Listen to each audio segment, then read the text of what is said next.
മംഗലെ ഞാൻ പറയുന്നില്ല, മലപ്പുറം ജില്ലയിൽ ഒരു സ്ഥലം ഒരു കൊടിമരം കൊണ്ടുവന്ന് കയറ്റീന്. എന്നിട്ട് ഇങ്ങനെ ചുറ്റും കുറെ ആൾക്കാർ, വേറെ കുറെ ആൾക്കാരുണ്ട്. ഒരു പൈസ ഇടുന്ന കൊടിമരം വേറെ ഉണ്ട്. ഇതൊക്കെ അന്ധവിശ്വാസമാണ്, ചൂഷണമാണ്. അതിലൊന്നും മുസ്ലിമീങ്ങൾ പെട്ടുപോകാൻ പാടില്ല. അങ്ങനെ ഈ കൊടിമരം ചുറ്റുക, എന്നിട്ട് ഒരുത്തം പ്രസംഗിക്കുക. സഭാമറുവിന്റെ ഇടയിൽ നടന്ന പോലെ ഇവിടെ നടന്നാല്. അപ്പൊ നോക്കുമ്പോ അത് പറഞ്ഞപ്പോ പറയാണ്, ഇന്നിന്ന തങ്ങന്മാരും മൂല്യന്മാരൊക്കെ എഴുതിയ ബുക്കുണ്ട് ഈ കൊടിമരത്തിന്റെ ബഹുമാനം. ഏത് തങ്ങൾ എഴുതിയാലും ഇബ്നു ഹജറുൽ ഹൈതമി റളിയല്ലാഹു അൻഹു അതാ അർബഈൻ നബിയുടെ ശറഹിൽ പറഞ്ഞതാ. അതൊക്കെ അന്ധവിശ്വാസമാണ്, അനാചാരമാണ്. അതിലൊന്നും മുസ്ലിമീങ്ങൾ പെട്ടുപോകാൻ പാടില്ല. ഇന്നും ഒരുത്തന്റെ ക്ലിപ്പ് കിട്ടും. ഒരു തൊപ്പിയുണ്ട്, ഒരു നല്ല ഒല്ലിങ്ങനെ ഇട്ടിട്ടുണ്ട്. അദ്ദേഹം വായിക്കുകയാണ്, ഒരു മെസ്സേജ് വന്നിട്ടുണ്ട്. മെസ്സേജ് എന്താ അറിയോ? 1000 റുപ്യ നേർച്ചയാക്കിയിട്ട് പരീക്ഷയെ തോറ്റുവല്ലോ. അപ്പൊ ഇയാൾ പറയാണ്, അതെ, തീരെ പഠിക്കാത്ത കുട്ടികൾ 1000 നേർച്ചയാക്കി പോലെ 1,00,000 നേർച്ചയാക്കണം, എന്നാലേ ജയിക്കുള്ളൂ. തീരെ പഠിക്കാത്തവനെ 1,00,000 നേർച്ചയാക്കി. കണ്ണൂരിലേക്ക് പോകുന്ന ട്രെയിനിൽ കയറി കുത്തിരിഞ്ഞിട്ട് കൊച്ചിയിലെത്തിക്കണേ എന്ന് പറഞ്ഞ് ദ്വാരക്ക് ഉത്തരണ്ടാവും. അത് കൊച്ചിയിലേക്ക് പോകുന്ന ട്രെയിനിൽ കയറിയിട്ടല്ലേ ദ്വാരക്കണ്ട് കൊച്ചിയിലെത്തിക്കണേ. ഇവർ ഒന്നും പഠിക്കാതെ നിന്നിട്ട് 1,00,000 നേർച്ചയാക്കിയാ ജയിക്കുവോ? അത് ജയിക്കൂല. കാരണങ്ങളുമായി ബന്ധപ്പെടണം. അത് 2 കാരണവുമായിട്ടും ബന്ധപ്പെടണം. അല്ലാതെ സുബ്ഹാനല്ലാഹ് ഉസ്താദേ ദ്വാരക്കണം മക്കളില്ല. ദ്വാരക്ക കല്യാണം കഴിച്ചിട്ട് എത്രയായി? കല്യാണം കഴിച്ചിട്ടില്ല. ദ്വാരന്നാ മക്കളെ കിട്ടുമോ? ഓ സുഹൃത്തുക്കളെ, ഇയാൾ പറയാണ് 1,00,000 നേർച്ചയാക്കണോ തീരെ പഠിക്കാത്തവനെ. ആൾക്ക് ഇസ്ലാമും ഈമാനും ബാക്കി ഉണ്ടാവോ? ഇങ്ങനത്തെ ചില തലയെക്കെട്ടുകാരും തൊപ്പിക്കാരും, ഞാൻ എല്ലാരും അല്ല കേട്ടോ പറയുന്നത്. സുബ്ഹാനല്ലാഹ്, വേറൊരു ആള് നല്ലൊരു തലയെക്കെട്ട്, നല്ലൊരു നീളക്കുപ്പായം, എന്നിട്ട് പറയാണ്, നിങ്ങൾക്ക് വേറൊരുത്തന്നെ നശിപ്പിക്കണോ?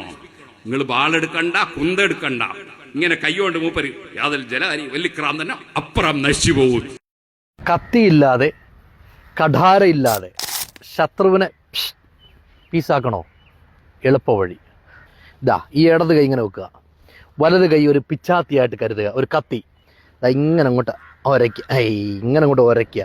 ഒരച്ചിട്ട് യാദൽ ജലാലി വൽ ഇക്റാം, യാദൽ ജലാലി വൽ ഇക്റാം അടി പടപടാവനിക്ക് കൊള്ളും. സുബ്ഹാനല്ലാഹ്, ഇങ്ങനത്തെ ഓരോ സംഗതികൾ പറഞ്ഞിട്ട് ഉള്ള ഈമാൻ നശിപ്പിക്കുന്നു. യുക്തിവാദികൾ ഉണ്ടാക്കുന്നു, നിരീശ്വരവാദികൾ ഉണ്ടാക്കുന്നു, മതവിരോധികൾ ഉണ്ടാക്കുന്നു. എന്തൊരു സങ്കടമാണിത്. അതുകൊണ്ട് ഞാൻ പറയട്ടെ, ഇസ്ലാമിന്റെ ആശയം ശരിക്കും പഠിച്ചിട്ട് പറയണം. അറിയാത്ത മിണ്ടത് അള്ളാന്റെ റസൂല് പറഞ്ഞതാ. എന്ത് ഖിയാമത്ത് നാളാകുമ്പോ ഇത്തഖദന്നാസു റൂസൻ ജുഹാല, കുറെ ജാഹിലീങ്ങൾ നേതാക്കളായിട്ട് വരും.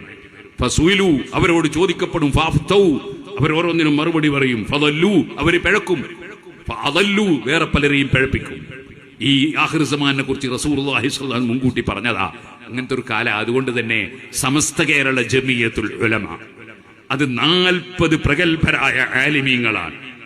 ആ 40 ആലിമീങ്ങൾ, ആ ആലിമീങ്ങൾ പഠിപ്പിക്കുന്ന ആശയം അത് യഥാർത്ഥ സുന്നത്ത് ജമാഅത്താണ്. ആരെങ്കിലും എവിടെങ്കിലും ഇരുന്ന് പറയുന്നതൊന്നും മുസ്ലിമീങ്ങൾ ചെവിക്കൊള്ളരുത്.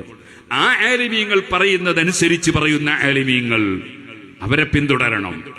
40 ആലിമീങ്ങൾ പിന്തുടരുന്നത് ആരെയാ? 4 മദ്ഹബിന്റെ ഇമാമിങ്ങളെയാണ്. ഇമാം അശ്ശരി, ഇമാം മാതുരിദി തുടങ്ങിയ 2 മഹാപണ്ഡിതന്മാർ വിശ്വാസകാര്യം പഠിപ്പിച്ചവരാ. അവര് പിന്തുടരുന്നത് ആരെയാ? ഇമാം ഷാഫിഈ റളിയല്ലാഹു അൻഹുവിനെയാണ്, ഇമാം അബൂ ഹനീഫ റളിയല്ലാഹു അൻഹുവിനെയാണ്.